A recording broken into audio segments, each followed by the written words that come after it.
Galaxy S22 is here. In this video, all of the specs, everything you need to know, and most importantly, should you upgrade and what's the best way to upgrade? Dennis and I are going to be covering trade-in deals from Verizon, AT&T, T-Mobile, and Best Buy, what the best option is for getting yourself either an S22 or S22 Ultra, and again, the key differences between the devices. So without further ado, starting off, we've got the key upgrades. Galaxy S22 and Galaxy S22 Plus. What are we looking at here? 3 cameras, wide, ultra wide, and telephoto.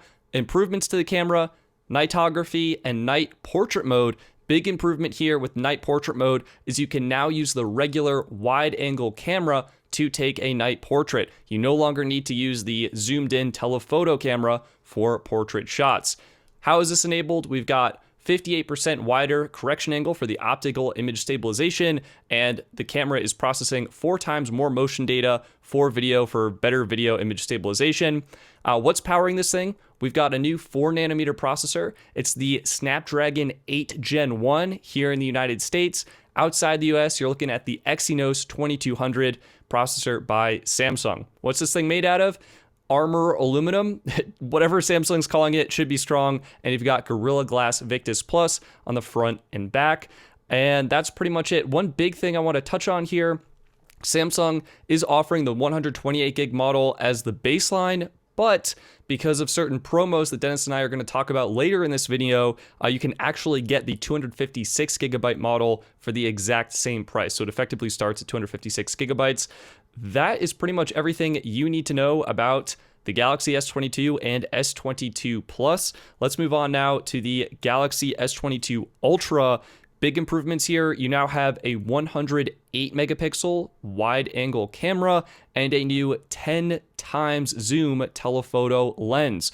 The same night stuff carries over here. In fact, a lot of the same features carry over to the S22 Ultra, but along with the improvements to the camera, you can now edit your photos in expert RAW mode for a little bit better photo editing, 45 watt fast charging, the biggest battery you can get in a Samsung phone, and up to a terabyte storage model. Other big thing here is actually with the display. You're bumping up the resolution from Full HD Plus to Quad HD Plus, and this is an LTPO panel. This means it can variably refresh from 1 Hz all the way up to 120 Hz for better battery life. That is everything I think you need to know about specs. Dennis, what do these specs mean for us as the consumer? And most importantly, should we upgrade to either the S22 or 22 Plus or the S22 Ultra? So, great question, Stetson. I think that this year for Samsung would be characteristic of like an S year for Apple with iPhones. I think Samsung took the safer approach of it wasn't broke, so don't fix it. And it was more of a refinement year, just fixing a lot of the issues that were apparent in previous iterations of this design choice. For example, they were able to continue to hedge their lead on having some of the best displays in the industry. It's a real shame that the LTPO display didn't make its way down to the base models of the S22 lineup, but I do think it's impressive to see having that dynamic ability to adjust the frame rate to conserve as much battery life as possible. For Note users out there who have just been gone so long and forgotten, I mean, we haven't had a Note since the S20 Ultra, the Note 20 Ultra, excuse me. The new S22 Ultra essentially is a Note by all intents and purposes, from the design language to the fact that it does have an S Pen that we all know and love. So for the people that should upgrade, I think if you were someone that was using the Note lineup and that was your bread and butter, then the S22 Ultra is definitely the phone for you, and you should upgrade without hesitation. For people that had the S20 family in general, if you were on pretty much any carrier except for AT&T, I think it's worth upgrading. And you might be wondering why I'm saying any carrier except for AT&T, and that has to do with the wireless enhancements that have happened over the past 2 iterations of phones. T-Mobile has actively been beating their chest and talking about carrier aggregation over standalone with N41 and N71, which has been showing improved coverage and range for getting that sweet ultra capacity that they've been aggressively deploying. And then on the Verizon side, specifically with this phone, it has support now for carrier aggregating millimeter wave with their new C-band spectrum that you've heard Stetson and I talk about on the show, which is super exciting, and it's a great way to take full advantage of these new updated plans that we also touched on in previous episodes of the podcast.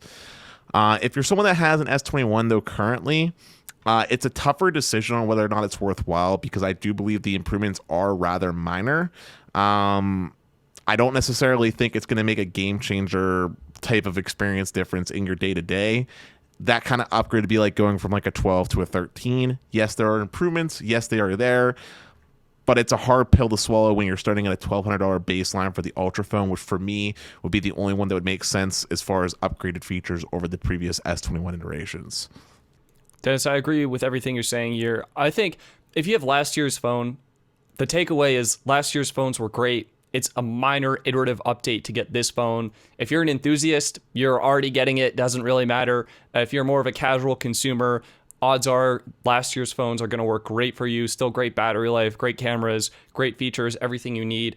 Really, if you're a Note user, then the S22 Ultra is the logical upgrade path, is because it is the Note. It's just the Note with a different name, and that's why it's worth getting. But for the other phones, Dennis, I'm kind of with you. I think I'm always encouraging people to save money, and I think keeping your current phone is a great way to do that. That said, if you do have a newer device, the trade-in value can be a lot higher, and so maybe the upgrade cost isn't that different if you think about it that way. Dennis, anything else you want to mention about these devices, or should we kind of dive into some of the promos here that people are going to be looking at? Yeah, the only two things I will say, and this is in true Dennis fashion, is I'm one to always point out the things that aren't perfect. And specifically with the base version of the S22, similar to last year where I had some concerns, there were some compromises, I would say, that were made. Specifically, the big three for me personally are the decrease in battery capacity, which we'll have to see what the impact will be on actual real day-to-day use considering other enhancements. Yeah, I'm just going to pop in quickly and say typically processors do get more battery efficient. It's an unusual move from Samsung. I'm optimistic battery life will be fine, and it is pretty much on par for the S22 Ultra and S22 Plus. That being said, though, it's never great to see the actual milliamp hour capacity decreasing. So at best, it'll either be comparable to last year. At worst, it'll be mildly worse. So on the baseline, that's kind of a bummer. My second big thing, though, that I kind of take a little bit of criticism with is the limited availability of storage options for the base S22 and S22 Plus. I really feel that since Samsung has moved away from expandable storage, which is what a lot of people from the S20 family were using, that it makes it really rough to recommend both the base S22 and S22 Plus, considering that 128 gigabytes really isn't as much as it used to be, and 256 gigs is what I would consider to be more around the normal territory. But for those power users out there, it kind of sucks that they're being forced into an ultra class phone when maybe that might be too big for some people, unlike the Apple approach where you can get bigger storage sizes with either of the Pro models. You know what I'm saying? 100%. And I will mention that with the new camera specifically, that's 108 megapixels, and combining different photos, those file sizes can be a lot larger, which goes right into what you were saying about the storage. You typically want more storage if you're getting the higher quality camera. I do think it's nice Samsung is offering, basically what they're doing is they're offering credit so you can get the next storage tier up for free. And that's nice that you get a little bit, you're starting off typically with 256 gigs of storage, which is great. But yeah, Dennis, as you mentioned, it's a little bit disappointing that the expandable storage has gone the way of the dodo bird for the premium high-end phones. Now, the third thing I was going to say, and this is just due to previous issues with Samsung's previous releases, is I'm a little bit concerned when it actually comes to support for the features they're actually putting on their website. For example, we made it kind of a running joke, but Samsung had marketed eSIM support since the S20. We eventually did get it on the S21 Plus and so forth, but it's still what I would consider like a beta version of eSIM support. It's really not up to snuff with how Apple's doing it, and there's some other features that I'm a little bit concerned about that Samsung is basically marketing that until I actually get to see real world performance and get to see some testing myself, I'd be a little wary, because Samsung does not necessarily have the greatest track record, let's say, of really supporting their features, although there was some good news on that front if you want to touch on that really quickly, Stetson. Yeah, the good news is that Samsung is now offering 4 years of not security updates, but full-on, full-blown OS updates. Dennis, how surprised were you to hear that coming from Samsung? Absolutely surprised, considering that Google themselves actually only does 3 years, and Android historically has had a terrible reputation when it's come to supporting their phones. So I think this is a fantastic change. That was something that was always known for Apple, and we clearly seen how that benefited Apple and iPhone users.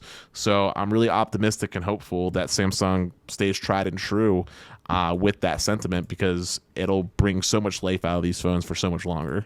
100%. And yeah, it's amazing that they're going past Google, and it honestly goes really well into the carrier promotions and deals, because typically with the new deals we're about to cover here, you're getting locked into a 3-year agreement. So it's nice knowing that your phone will get updates for those 3 years, even if it does take perhaps a little bit longer than what Google's able to do directly with the Pixel. Dennis, with that said, do you want to hop into these deals here? Yeah, you read my mind. Let's ask the question real quick, and hopefully you can help me answer it together. What is the best way to get this phone? Who is giving the best deal, Stetson? Right off the rip, who do you give that to? I would say right off the rip, I'm going AT&T here, and there's a big reason for that. They are allowing you to trade in devices that go way back, that are very old. It's a Galaxy S8 or newer, or iPhone 7 or newer. Okay, you can pick these up for very cheap. We're talking $50 to $100, and you're getting $800 off your new Galaxy S22 or S22 Ultra. I think that's going to be the best value deal for consumers. It is a 36-month deal. Here, honestly, I'll just pull it up right now. This is the AT&T site. You can see available offers, $800 off, plus get the storage upgrade, which we mentioned. And if you see offer details, this is where you get the full scoop, where for $800 of credit, the trade-in value must have a minimum $35 trade-in value. And if we actually check AT&T's trade-in value site, start now, you can see, boom, iPhone 7, $35, so that qualifies. Galaxy S8, $35, so that qualifies. I think, yeah, you're getting locked into 3 years, but I think in terms of overall value, it's an acceptable option. And number two, based on what I've seen, I would just go Samsung Direct, because they do offer trade-in discounts. You can go here, say trade in your device. It's not going to be the best value. You might actually be better off selling it on Swappa, but I will say for that convenience, you can get reasonable values for some of your older devices. And I saw one YouTuber mention, let's say you're planning on upgrading to the Galaxy Z Fold 4 or whatever they call it later this year. You could essentially trade in your current phone, get this phone, and then trade in the Ultra when the Z Fold 4 comes out, and you'll probably get pretty good trading credit for that. So your net purchases won't be as high. But yeah, if you have higher end, newer phones, you're getting more credit and it's worth it. If you're trying to purchase the regular S22 or S22 Plus, the trade-in value actually drops a lot, in which case it's not worth it. And I highly recommend you sell your device, Swappa, Facebook Marketplace, a friend or family member, or something like that.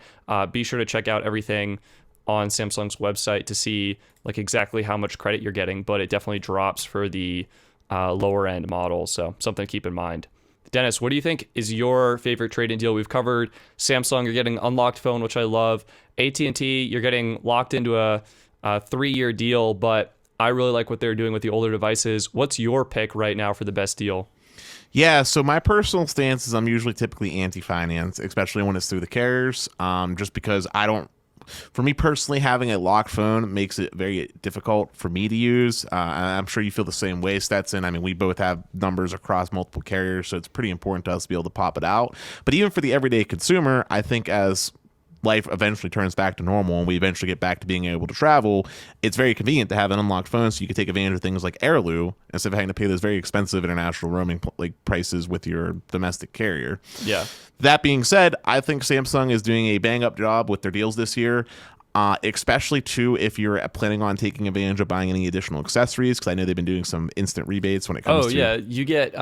we should cover that right now. What credit are you getting?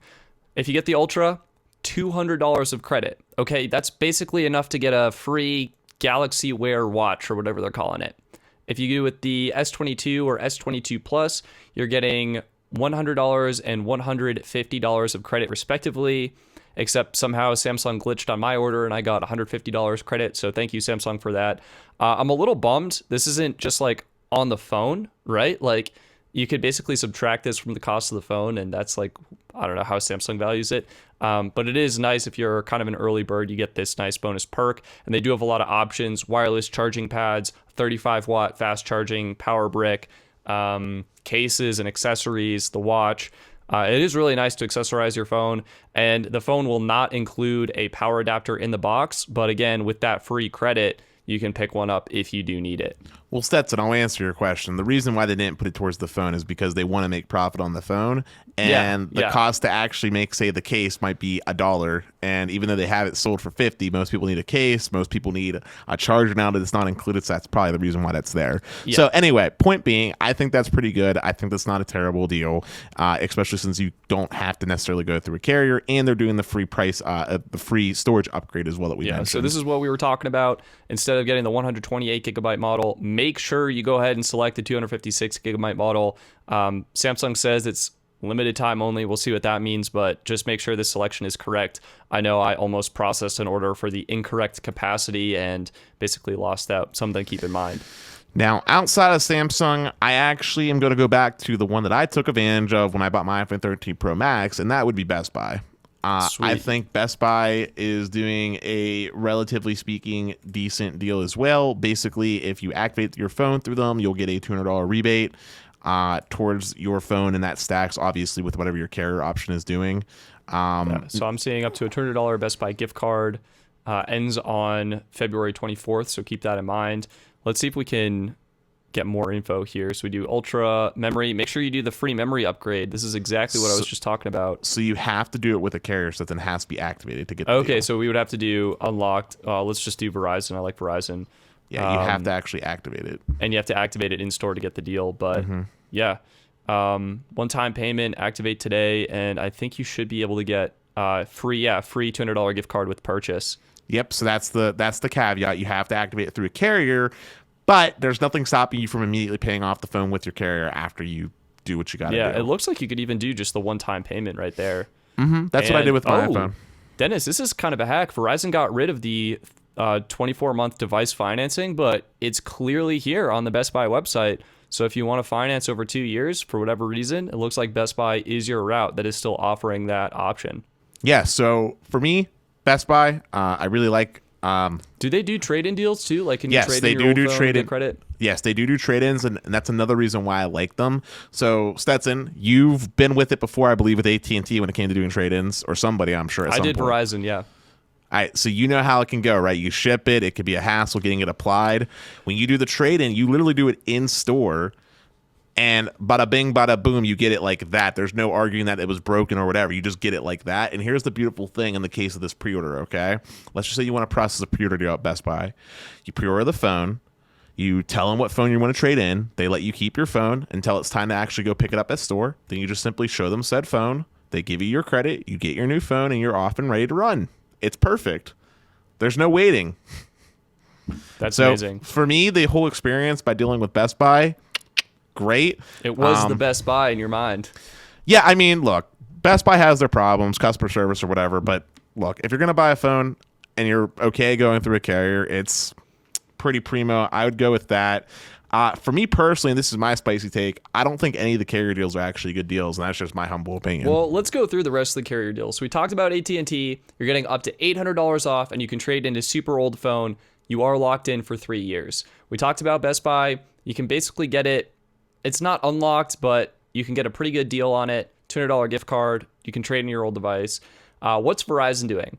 Verizon is offering way better deal for new customers, so you can get up to $1,000 off the phone when you trade in your old or damaged phone. Now, keep in mind, in order to get the $1,000 of credit, what are you trading in? You're trading in an iPhone 11 Pro or newer, or Galaxy S20 Plus or newer, so more of the top high-end phones. And if you're switching, you can get up to $1,000 extra when you switch.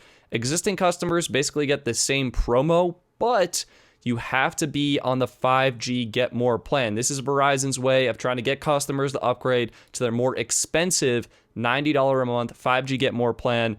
It is a little bit less if you have a multi-line account, but something to keep in mind, Otherwise, you're only getting up to $440. Now, $440 for an iPhone 11 Pro, sure, that might be okay. But if you're thinking of something like an iPhone 12 Pro, not worth it at all. You're going to get way more money if you sell that device on SwapUp, Facebook Marketplace, eBay, or give it to a friend or family member. So I think bottom line with Verizon, if you are on 5G, get more, sure. If you're not, sell your device, buy it unlocked. I would go through, as Dennis mentioned, Best Buy or Samsung directly. What is T-Mobile doing? Same kind of deal here. They actually only have the 256 gig option. I kind of like that. How does the deal work? They're offering up to $1,000 off with trade-in on Magenta Max. This is both for new and existing customers, same as Verizon. What are you trading in here? Similar kind of deal. It's that iPhone 11 Pro or newer, Galaxy S21 S21 Plus or newer. $800 off if you got an iPhone 10, Galaxy S21 or newer. And if you're not on Magenta Max, what are you getting? $500 off. This is a little bit better than Verizon, especially because T-Mobile is still doing the 24 monthly bill credits as opposed to the 36 months that Verizon is now switching to. But overall, yeah, the win in my book goes to AT&T for deals in the S22 series of phone. And Dennis, as you said, Best Buy. Yeah, so I mean, with that being said, I think we covered it up. I think your take is that AT&T is offering the best deal, at least on the phone. I think I should ask one important question though. Do you think this deal is good enough that you should switch to AT&T if you're not an AT&T? I think right now, if you're happy with your current carrier, I think it's typically easier to stick with them. And, no reason. If AT&T, for whatever reason, is going to be cheaper, yes, I would go for it. Get a new phone, get a cheaper cell phone bill. If it's not, I would stick with your current option. And yeah, Dennis, I think we were talking about like who should get this phone. Is it worth upgrading with a carrier trade-in deal or doing one of these promos if you got an older device? I would say, look, I think if you've got an S20 or older, I would definitely consider it. Like, I think the S20, specifically the Plus model here, I think Samsung kind of botched the camera system. It was their first time. My model at least doesn't focus very well. I think the improvements to the camera on the Ultra and the regular phone are going to be great. The cellular performance is going to be great. If you do not have a 5G phone, I think this is an easy thumbs up for me to consider. And other than that, yeah, like, if it ain't broke, don't fix it kind of deal. Yeah, I mean, if you don't have a 5G phone, I agree. You should be upgrading to 5G. T-Mobile has clearly shown that it's important. C-Band clearly shows that it's important. You should upgrade to a 5G phone. I actually disagree with you about the S20s. If you're on AT&T specifically, even though I know they have the best deal, I don't see any gain happening from you upgrading from the S20, considering that AT&T doesn't really have any 5G that I'm cognizant of at the moment deployed that is going to be taking advantage of it. Now, in the future, when they start deploying that Andromeda spectrum, which please see the conversation Stetson had with Sasha. Yeah, Sasha. We'll have that linked in the description. But until that happens, there's no real gain. But should you upgrade? Hey, you're going to do what you want to do anyway. At least now, hopefully we helped you save a few bucks. I hope y'all enjoyed this short episode. Please, if you enjoyed the video, make sure you smash the like button. And I see a lot of you out there aren't currently subscribed, so make sure you subscribe and hit that bell notification so you don't miss future uploads, so you can help save a little bit of extra change before you make that decision. And lastly, if you feel like supporting the show or want to get access to extra content, including some funny bloopers when me and Stetson were recording this, make sure you go to patreon.com/StetsonDoggett. Extra content tier is only $4 a month. And you get access to a ton of fun stuff, including things like our show, access to a really well thought out Excel spreadsheet that Stetson made that literally we update cell phone plans every month here. I let you know what's changed, where the prices are going. We have some new AT&T plans that just launched, so they're already on the spreadsheet. So yeah, consider joining if you haven't already. And thank you to our existing Patreon members. We really do appreciate your support. Peace. Peace.